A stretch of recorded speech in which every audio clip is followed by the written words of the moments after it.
सच में यार, कितना अजीब और मनहूसियत भरा कस्बा है ये। शाम के 7 बजे के बाद कोई बाहर ही नहीं निकलना चाहता। प्रवीण अपने दोस्त राजेश को कहा, जो जल्दी जल्दी से अपनी ज़रूरत का सामान ले रहा था। राजेश ने उसकी तरफ देखा, पर बिना कुछ कहे उसे फलों के ठेले की तरफ जाने का इशारा किया और खुद ग्रोसरी स्टोर की तरफ चला गया। कितना अजीब है, मतलब यहाँ की मनहूसियत के बारे में कोई बात तक नहीं करना चाहता। बस यहाँ पर कंपनी की मार्केटिंग पूरी हो जाए, फिर मुड़कर इस टाउन में कदम भी नहीं रखूँगा। पता नहीं कितने जाहिल और अनपढ़ लोग भरे पड़े हैं यहाँ पर। प्रवीण खुद में बड़बड़ाते हुए फलों के ठेलों की तरफ बढ़ गया। जिस चीज़ के बारे में ज़्यादा जानकारी ना हो, उसकी बेवजह बुराई नहीं करनी चाहिए। तभी एक बूढ़े आदमी ने कहा, अगर किसी चीज़ के बारे में ज़्यादा जानते नहीं हो तो उसके बारे में ऐसी बातें नहीं करनी चाहिए। जी, आपने मुझसे कुछ कहा? प्रवीण ने पूछा। मैं यहाँ आने वाले हर उस नए बासिंदे को यही कहता हूँ, यहाँ खड़े होकर इस जगह की बुराई मत करना। ये चौक देख रहे हो, ये रात होते ही जाग जाता है। उस बूढ़े ने सामने की तरफ इशारा करते हुए कहा, जहाँ पर एक सर्कल बना हुआ था और उसके ऊपर किसी मुगल शासक की मूर्ति लगी हुई थी। वो बूढ़ा उस सर्कल की तरफ जाके वहाँ पर बनी सीढ़ी पर बैठ गया और प्रवीण को घूरने लगा। यूं खुद पर एक टक नज़र महसूस होने के कारण प्रवीण से रहा नहीं गया और वो थैला वहीं फल के ठेले पर छोड़कर उस बूढ़े आदमी की तरफ चला गया।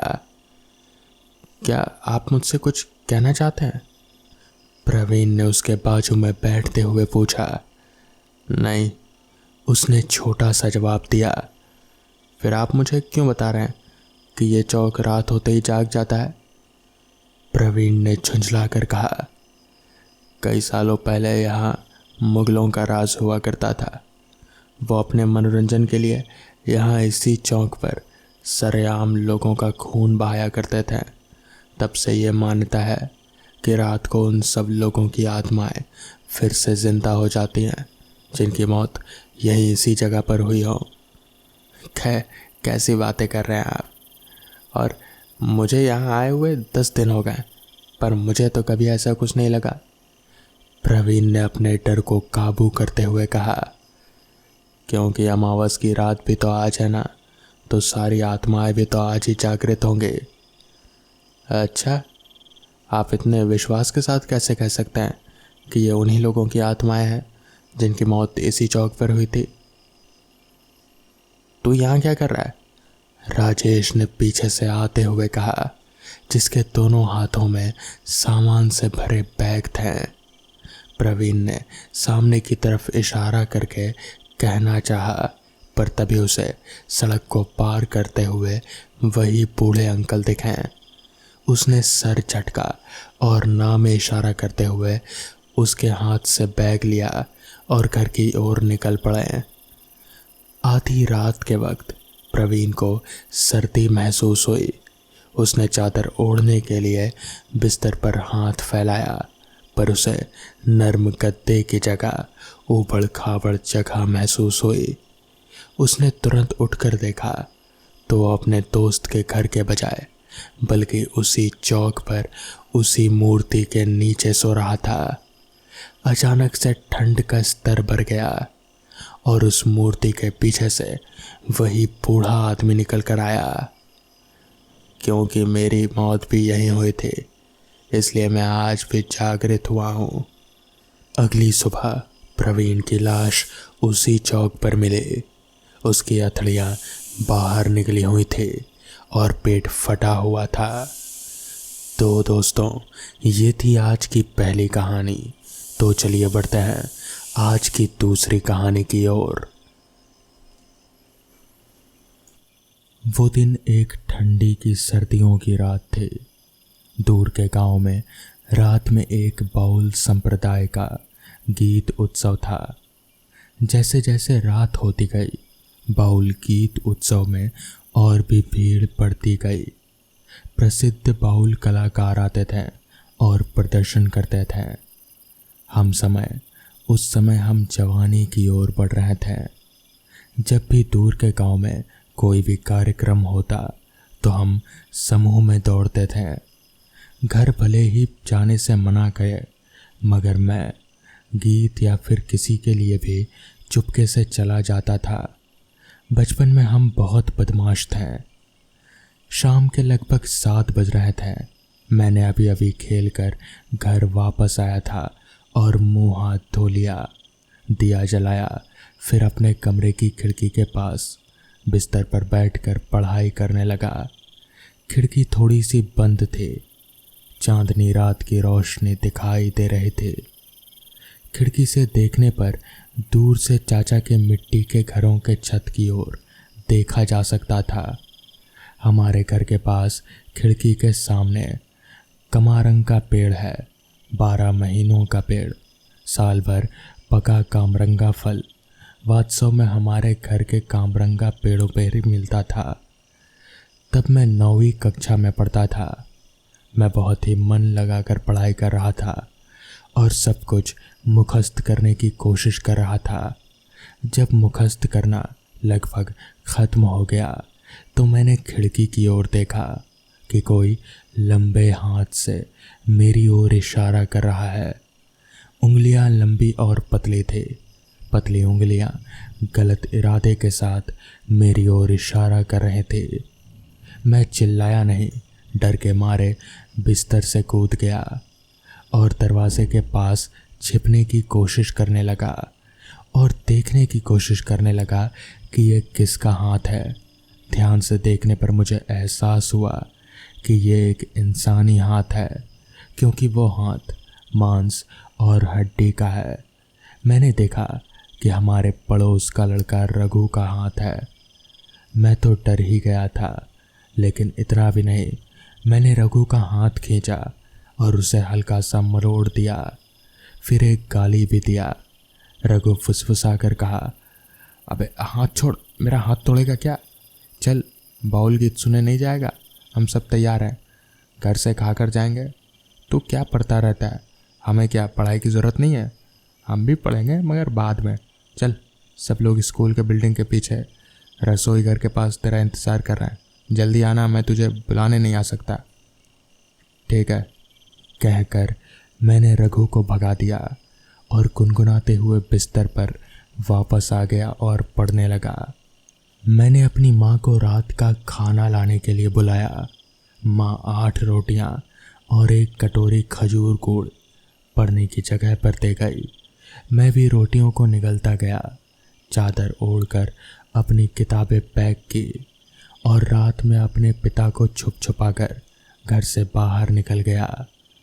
मैं शॉर्टकट लेकर चाचा जी के आंगन से आगे बढ़ रहा था।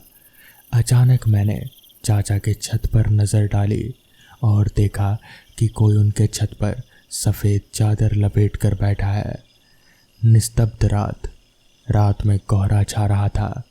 नीम के पेड़ों से जमा हुआ ओस टपकता है। सफ़ेद चादर ओढ़ने वालों को देखकर मैं एक कदम भी हिला नहीं पा रहा था। वापस भी नहीं जा सकता। मैं बस उस सफ़ेद रंग को देखे ही जा रहा था जो उस छत पर बैठा था। खतरा सर पर मंडरा रहा था। हाथ पैर ठंडे हो रहे थे। एक लोमड़ी आई और मेरे पीछे से भागी। मैं तो उस समय बहुत डर गया, क्योंकि कुछ दिन पहले मेरे पड़ोस के बिल्लू अंकल ने नन्हे मुन्नों को दोपहर में सड़क पर एक पागल लोमड़ी ने काट लिया था। चाचा के घर के पीछे इमली के पेड़ से एक बड़ा उल्लू उड़ गया और सफ़ेद चादर वाले से लिपटकर मेरी ओर लपका। मैं इस भयानक युद्ध को देखकर तेंदुए की तरह भागने लगा। जहाँ दिल चाहा उधर ही भागा। उस सफ़ेद चादर के साथ उधर फिर क्या हुआ मुझे कुछ नहीं पता। उतनी ही देर में मैं स्कूल के पीछे रसोई घर के पास पहुंच गया। अपने दोस्तों के उधर मुझे हाँफते हुए देखकर सारे दोस्त चौंक गए। सब कोई पूछने लगे कि मुझे क्या हुआ। मैं हाफ क्यों रहा हूँ? मैंने सबको सब कुछ बता दिया। मेरे मुंह से ये बात सुनकर चाचा का बेटा सिमुल हंस पड़ा। मैं हैरान था।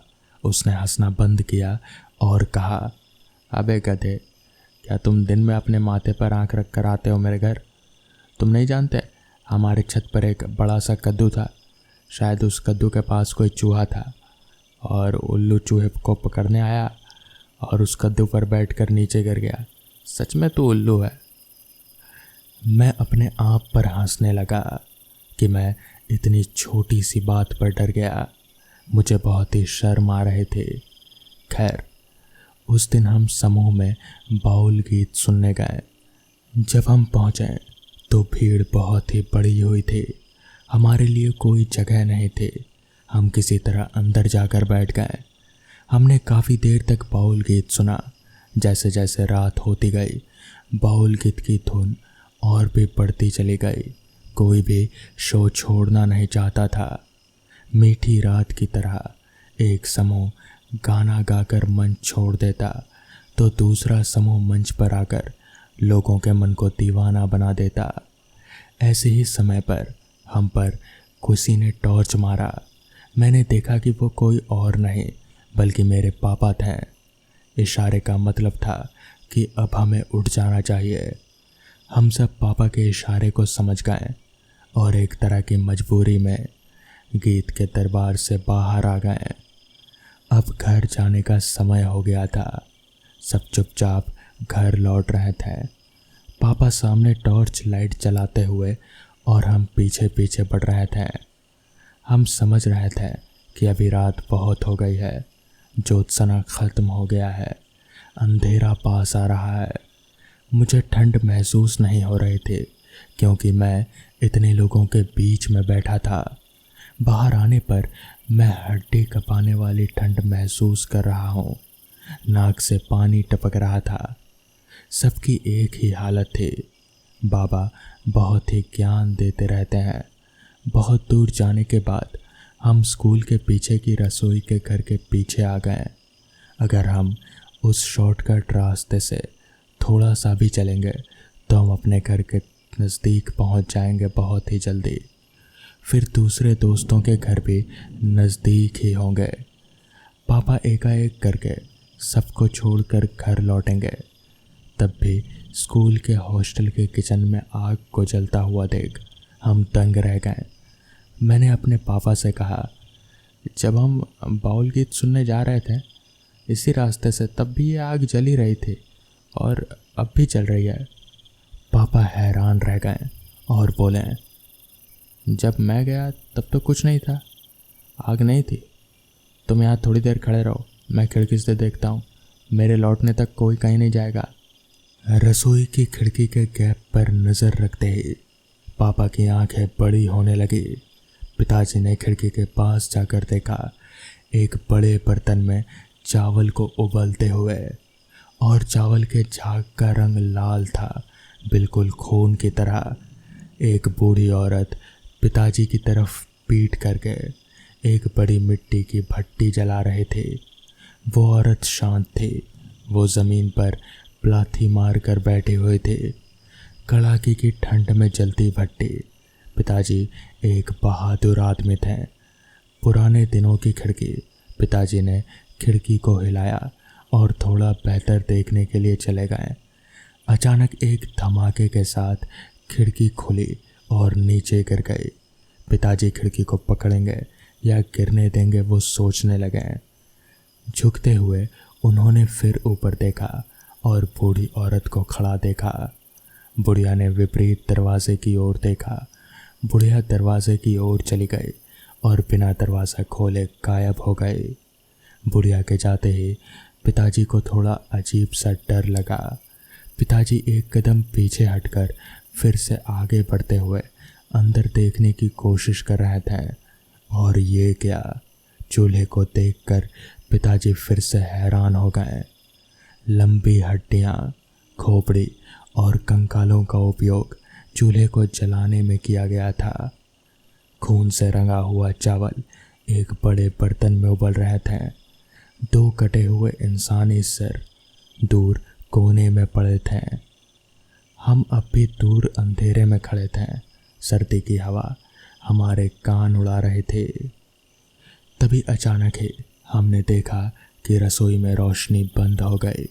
फिर पापा तुरंत ही टॉर्च जलाकर बाहर निकले और हम सबसे जल्दी जल्दी यहाँ से निकलने को कहा। हम सब भी पिताजी के साथ जल्दी जल्दी वहाँ से निकल गए। उस रात किसी की भी आंखों में नींद नहीं थी। मेरी तो नहीं थी, शायद और कोई भी नहीं सोया होगा।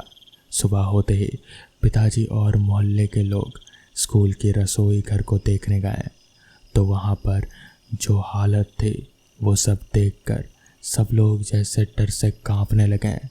खिड़की वैसी की वैसी ही थी, पहले जैसी नीचे गिरी हुई नहीं। पुलिस ने आकर दरवाज़ा खोला तो देखा कि चावल का बर्तन अब भी खून से लथपथ है। कमरे के एक कोने में 2 कटे हुए सिर पड़े हैं। वो सिर किसके हैं ये किसी को नहीं मालूम। दबाव रक्त पूरे कमरे में फैला गया था। हॉस्टल की दीवार पर खून से लिखा था, मैंने बदला लिया। मगर आज तक किसी को भी ये समझ नहीं आया कि वो सब क्या था और वो बदला किससे लिया, किसने लिया, ये किसी को भी नहीं पता। अचानक एक तेज आवाज़ से मेरी आँख खुली। मैंने उठकर देखा तो बगल की खिड़की खुली हुई थी और बाहर बहुत तेज हवाएं चल रही थी। ऐसा लग रहा था जैसे कोई बड़ा तूफान आने वाला हो और खिड़की हवा के कारण ही बार बार बज रही थी और शायद इसी की वजह से मेरी नींद भी टूट गई। मैंने उठकर खिड़की के पास जाकर थोड़ा सिर निकाल कर बाहर देखा तो बाहर का माहौल बहुत ही डरावना सा लग रहा था। ऐसा लग रहा था कि जैसे बहुत बड़ा तूफान आने वाला हो। पेड़ एकदम जैसे एक तरफ झुक से हो गए थे हवा के कारण और बहुत ही डरावनी सनसनाती हवाएं जैसे कमरे के अंदर भी आ रहे थे। मेरा नाम राजीव है। इस घर में बस अभी मुझे 3-4 दिन ही हुए हैं और आज ये तूफान आ गया। मुझे ये घर बड़े ही सस्ते दाम में मिल गया। पता नहीं ये 2 मंजिला इमारत इतने सस्ते दाम में कैसे मिल गया। खैर हाँ, थोड़ी सुविधाओं की कमी ज़रूर है। यहाँ से दुकान थोड़े दूरी पर है और हाईवे भी काफ़ी दूर है, मगर मेरे लिए ये थोड़ा अच्छा ही है। मेरा काम लेखक का है और लेखक को ऐसी जगहों पर शांति मिलती है और शांति में ही तो लेखक का सारा काम होता है। तो मुझे कोई परेशानी नहीं थी, इसलिए मैंने ये घर खरीद ही लिया। मेरे इस घर के आसपास और कोई घर नहीं था सिवाय पेड़ों के और झाड़ियों के। साथ ही में एक छोटा सा जंगल भी था। छोटा इसलिए क्योंकि ये जंगल एक सड़क से होकर गुजरता था और उस सड़क से सटा हुआ था, इसलिए वो जंगल ज़्यादा घना नहीं था। खैर मैं खिड़की से सिर निकाल कर अभी बाहर की हवाओं का मज़ा ले ही रहा था कि तभी मेरी नज़र वहीं पास ही में एक पेड़ के पास किसी चमकती सी चीज़ पर गई। मेरी नज़र उस चीज़ पर जैसे अटक सी गई। मुझे समझ नहीं आ रहा था। मैंने अपना सिर निकाल कर घड़ी में वक्त देखा तो पाया कि रात के 2:30 बज रहे हैं। इतनी रात गए, भला उस पेड़ के पास ऐसी कौन सी चीज़ है जो इतनी चमक रही है, वो भी इस घनघोर अंधेरे में। मुझे कुछ भी समझ नहीं आ रहा था। मैंने वापस अपना सिर बढ़ाकर नीचे झांका तो पाया कि वो कोई चीज़ तो है, मगर वो अपने आप हिल भी रही है जैसे कोई इंसान हो। मगर किसी इंसान का शरीर इतना तो नहीं चमक सकता। मुझे समझ नहीं आ रहा था। मैं और गौर से देखने लगा, तभी उस चीज़ ने वापस से अपना शरीर हिलाया।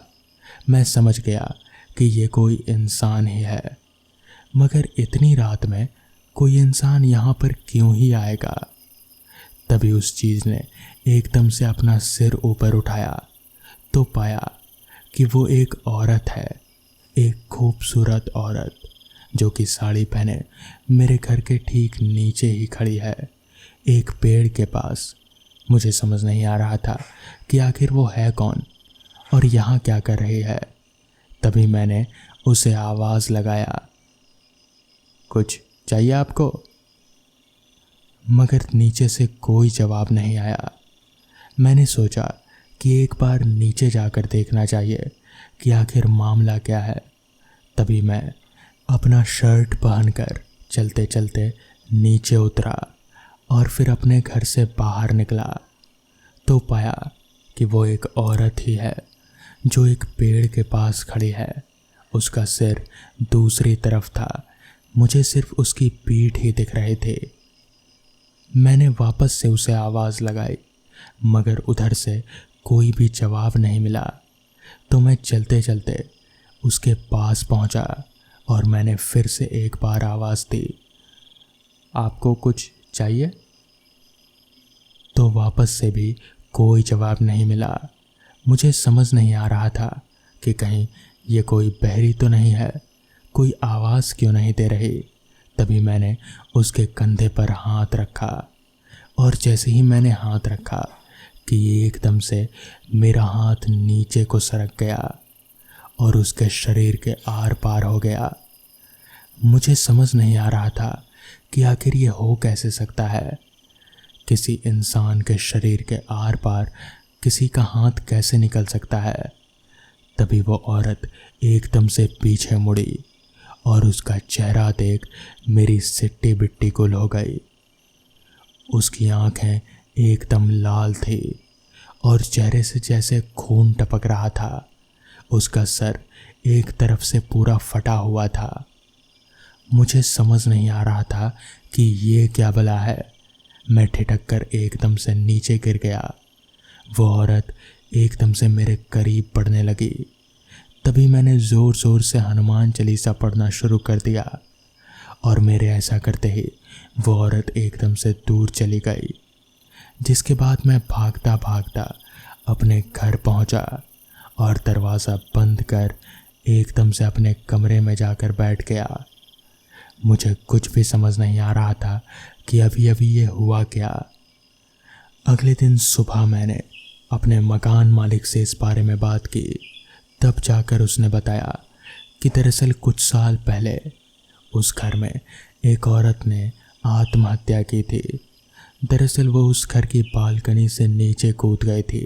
इसकी वजह तो कोई नहीं जानता, पर लोग कहते हैं कि उसकी आत्मा आज भी वहीं भटकती है। उस दिन के बाद ही मैंने तुरंत ही वो घर छोड़ दिया।